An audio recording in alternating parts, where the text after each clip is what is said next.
एक बार फिर से आप सभी का स्वागत है। हमारी चल रही थी फाइटर सीरीज चल रही थी जिसमें हम मुगल कालीन कला और साहित्य के क्वेश्चन को सॉल्यूशन देख रहे थे। तो इसके हमने 56 क्वेश्चन कर लिए थे। कुछ टेक्निकल प्रॉब्लम की वजह से वो बीच में बंद हो गया था वीडियो। तो ये दोबारा से रिकॉर्ड कर रहे हैं, तो हम आगे के क्वेश्चन देखते हैं। क्वेश्चन नंबर है 57 तक तो हमारा हो गया था। 56 तक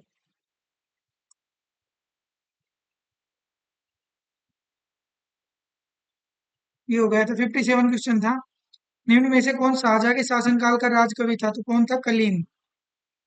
बीरबल का महल निम्न में से स्थित है? आगरा में, फतेहपुर सीकरी में, दिल्ली में? ध्यान रखना, ये बहुत इंपॉर्टेंट क्वेश्चन है क्योंकि बीरबल का महल है वो फतेहपुर सीकरी में नहीं, किसमें? आगरा। पानीपत का काबुल बाग किस सम्राट द्वारा बनाया गया था? पानीपत का काबुल बाग बनाया गया था बाबर के द्वारा। ये मिलान है। मुगल, एक तरफ मुगलों के नाम है बादशाहों के, एक तरफ मकबरे हैं। तो बाबर का काबुल में सही है, हुमायूं का दिल्ली में, अकबर का सिकंदरा में, जहांगीर का लाहौर में, शाहजहां का आगरा में, औरंगजेब का औरंगाबाद में। तो सही मिलान है ए का first, second, third, fourth, fifth, six. Option क्या जाएगा? बी। हुमायूं ने दास्तान ए हमीर हमजा की चित्रकारी का कार्य किसे सौंपा था? दास्तान ए हमीर हमजा की चित्रकारी का कार्य किसे सौंपा था? सैयद अली, बेहजाद, बसावन को? ये क्वेश्चन रिपीट हुआ है।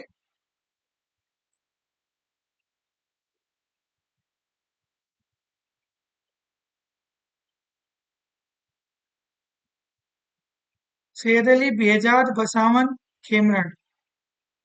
ये सही क्वेश्चन है क्योंकि उसमें तो दोनों ऑप्शन थे, सैयद अली भी था और अब्दुल सम्मद भी था। इसमें सिर्फ एक ऑप्शन दे रखा है, सैयद अली। तो कौन सा सही आएगा? सैयद अली। और किसको सौंपा गया था? अब्दुल सम्मद को। फतेहपुर सीकरी का मुख्य वास्तुकार कौन था? बहाउद्दीन, कासिम खां, ईसा खां, अहमद लाहौरी? तो फतेहपुर सीकरी का जो वास्तुकार था वो कौन था? बहाउद्दीन।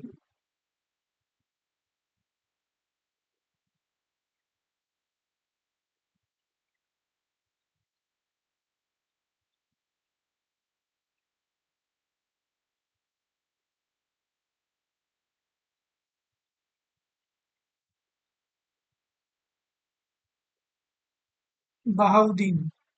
कौन थे? बहाउद्दीन। निम्न स्मारकों का उनके क्रम के काल क्रमानुसार निम्न में से कौन सा क्रम सही है? ताजमहल, इंडिया गेट, फतेहपुर सीकरी, आगरा का किला? ताजमहल, इंडिया गेट, फतेहपुर सीकरी, आगरा का किला। तो सबसे पहले क्या बना था? आगरा का किला, फोर्थ। फिर क्या बना? Fatehpur Sikri, third. Fourth, third. फिर बना ताजमहल और सबसे लास्ट में क्या बना? India gate. मुगल कालीन दरबारी वृत्तांत किस भाषा में लिखे गए थे? संस्कृत, उर्दू, फारसी, तुर्की? किसमें लिखे गए थे? फारसी भाषा में। अकबर की सुलेख की पसंदीदा शैली कौन सी थी? नस्तलीक। इनमें से कौन अकबर के समय में लिखे गए? हुमायूंनामा, तारीख शेरशाही, अकबरनामा, मुंतखब उत तारीख? तो हुमायूंनामा, तारीख शेरशाही, अकबरनामा और मुंतखब उत तारीख, ये चारों ही अकबर के समय में लिखे गए थे। किसने रामायण का फारसी में अनुवाद किया था? अब्दुल हमीद लाहौरी, इनायत खां, फैजी बदायूनी? तो रामायण का तो किसने अनुवाद किया था? बदायूनी ने। और महाभारत का किसने किया था? फैजी ने। रामायण का अनुवाद किसने किया था? बदायूनी ने। और महाभारत का किसने किया था? फैजी ने। शाहजहां स्थापत्य की दो प्रमुख विशेषता क्या थी? संगमरमर का प्रयोग, घुमावदार मेहराब, सादगी, धर्मियों का प्रयोग? तो हमें पता है संगमरमर और घुमावदार मेहराब, फर्स्ट और सेकेंड। निम्नलिखित कथनों को पढ़िए और नीचे दिए गए विकल्पों में से सही चुनिए। दास्तान हमीर हमजा ग्रंथ में 360 कहानियां एवं 2400 चित्र हैं। दास्तान अमीर हमजा पर फारसी शैली का प्रभाव है। तो दोनों ही क्या है? सही कथन है। ए और बी दोनों ही क्या है? सही कथन है। फतेहपुर सीकरी की किस इमारत को फर्सी ब्राह्मण ने स्थापत्य कला का मूर्ति कहा? तुर्की सुल्ताना के महल। पिछले हजारों वर्षों में भारत में तानसेन जैसा संगीतज्ञ पैदा नहीं हुआ, ये किसने कहा था? अबुल फजल ने। निम्न इमारतों में से मुगल बादशाह बाबर द्वारा निर्मित इमारतें कौन सी थी? काबुली बाग मस्जिद पानीपत, पंचमहल दिल्ली नहीं था, जामा मस्जिद संभल थी, जामा मस्जिद हिसार नहीं थी। क्या आ जाएगा? ए और सी। भारतीय संगीत पर प्राचीनतम फारसी रचना बुनियाद उल मुनिया अकबर के दरबार में लिखी गई नहीं। संगीत तथा नृत्य की कृति संगीतोपनिषद सरोधारा की रचना गुजरात के एक जैन विद्वान द्वारा की गई। ये बात सही है। निम्न में से कौन सा एक भवन फतेहपुर सीकरी में स्थित नहीं है? बुलंद दरवाजा, अनूप तालाब, किला ए कोहिना मस्जिद, पंचमहल। निम्न में से कौन सा एक भवन फतेहपुर सीकरी में स्थित नहीं है? बुलंद दरवाजा, अनूप तालाब, किला ए कोहिना मस्जिद। किला ए कोहिना मस्जिद नहीं है। किस चित्रकार ने आत्महत्या की थी? किसने की थी? दशवंत ने। कौन था ये? किसके समय का था? अकबर के समय। उत्तर भारत की इमारतों में किस मुगल मकबरे में मीनार का सर्वप्रथम प्रयोग हुआ? तो किसके मकबरे में? अकबर के मकबरे में। चार बाग शैली का प्रयोग किसके में हुआ? हुमायूं के मकबरे में। पित्राडूरा का सर्वप्रथम उपयोग क्या हुआ? एतमादुल्ला के मकबरे में। और संगमरमर से पूर्णतः निर्मित मकबरा ताजमहल। निम्नलिखित चित्रकार जहांगीरनामा के मुख पृष्ठ को चित्रित करने के लिए जाना जाता है। मुख पृष्ठ को चित्रित करने वाला चित्रकार कौन था? आकारिजा,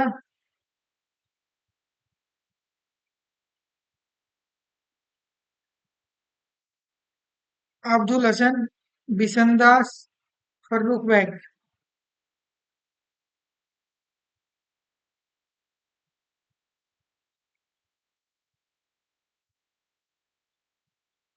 कौन कौन थे?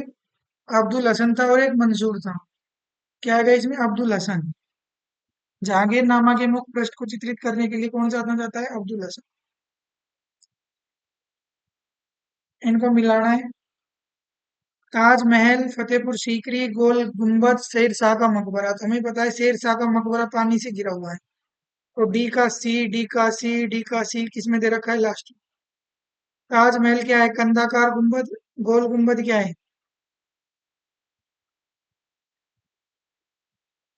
शेर शाह का मकबरा। हाँ सही है।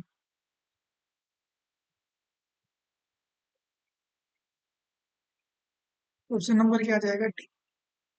हुमायूं कौन से ईरान चित्रकार कलाकार अपने साथ लाया था? एक तो मीर सैयद अली को लेके आया था और एक अबुल हसन।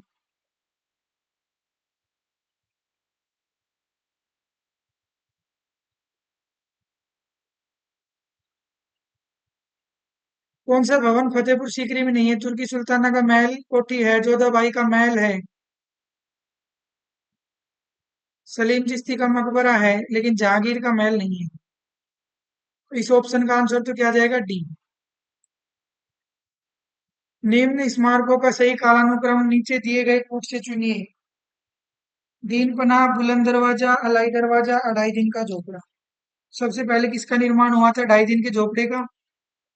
फिर अलाई दरवाजे का। ये दोनों खिलजी के हैं। फिर दीन पनाह तो किसने बनवाया? हुमायूं ने। और बुलंद दरवाजा किसने बनवाया? अकबर ने।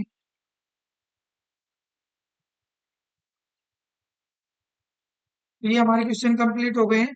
दो वीडियो में क्या 81 क्वेश्चन है। यहाँ से क्वेश्चन आने के 100% चांस है। नेक्स्ट देखते हैं नेक्स्ट क्लास में। Thank you.